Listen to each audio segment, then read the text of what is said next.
welcome back to the channel. If you enjoy the video, don't forget to like, subscribe, and roll your notifications to all so you don't miss any of the demonic content. Today's demonic spotlight covers a conceptual entity often referred to as the Papal Beast or the Papal Antichrist. When we look to the only piece of apocalyptic literature in the Bible, the book of Revelation, we find a host of symbolic characters. Two of these are the beast from the sea and the beast from the earth in Revelation 13. Later, these characters are joined by the so-called Whore of Babylon, who is depicted as riding the beast from the sea in Revelation 17. Now, it's worth noting that we have a tendency in popular culture to sort of merge the beast from the sea, the beast from the earth, and sometimes the Whore of Babylon even, into just the beast or even the Antichrist without too much specification, despite there being a lot of rich and different symbolism that surrounds all these characters. Let's flash forward a bit from the early Christian period. In 1517, a young priest named Martin Luther, whom some of you may have heard of, toppled the first in a series of dominoes that would lead to the Reformation, a movement which would separate what was before the Church in the Latin West into the Roman Catholic Church and an ever-growing number of Protestant denominations. As the conflict grew between Luther and the papacy, Luther increasingly began to think of his opponent as an apocalyptic entity. From 1518 to 1520, his writings suggest that he's sort of on the fence about the nature of Pope and papacy. But by 1521, probably in part influenced by his reading of Jan Hus, he writes in Defense and Explanation of All the Articles, quote, "But God's friend at Rome, the Pope, would like to destroy this faith and seduce us into trusting his authority more than we trust God's sacrament, as though by his mere authority, without our faith, he could forgive sins. God keep all Christian hearts against this Antichrist and apostle of Satan."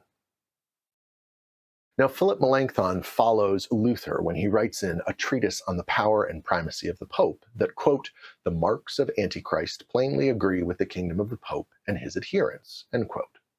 This work becomes part of the Book of Concord, effectively canonizing the interpretation for the emergent Lutheran Church. From here, we see imagery of the Papal Antichrist and Papal Beast begin to multiply. For instance, in the Luther Bible, many of Lucas Chronic's woodcuts include papal crowns on various apocalyptic figures. We also get this interesting and complex image of the Papal Beast, which includes Pope, cardinals, and bishops amongst its heads, and an altar that has been transformed into a treasure chest to collect indulgences. On either side, we see the Latin inscription, Regnum Diaboli, Kingdom of the Devil. The idea that the beast governs a kingdom is also an important one, because increasingly the Papal Beast came to be viewed not just as a figure of the apocalypse, but as a hidden conspiratorial government influencing other governments. Just as the Whore of Babylon rides the beast in Revelation 17, interpreters came to see the papacy as a kind of shadow emperor over Catholic nations.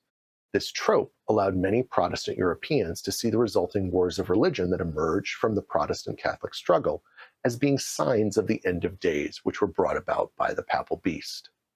Now, this tendency leapt over the pond as the colonization of the Americas was unfolding, leading many British Americans to understand first their struggle in the French and Indian War as a struggle with the Papal Beast, because France was Catholic at the time, and eventually with Britain, because Anglicanism was perceived as sort of too close to Catholicism. This embedded the trend of seeing the papacy as somehow behind a shadowy government in the minds of Americans, and it continues to this day, largely driven by these early Protestant perceptions of the apocalypse, which have, in some cases, become divorced from their religious foundations. As with most of Revelation, the idea of the Papal Beast was developed to discuss an immediate moment in history, in this case, the time surrounding the Reformation. Proponents of the idea have argued for centuries that the Papal Beast will be unmasked in their lifetime, only to have that period pass. The idea lives on today, feeding conspiratorial anxieties, always with the promise that the unmasking of the Papal Beast is right around the corner.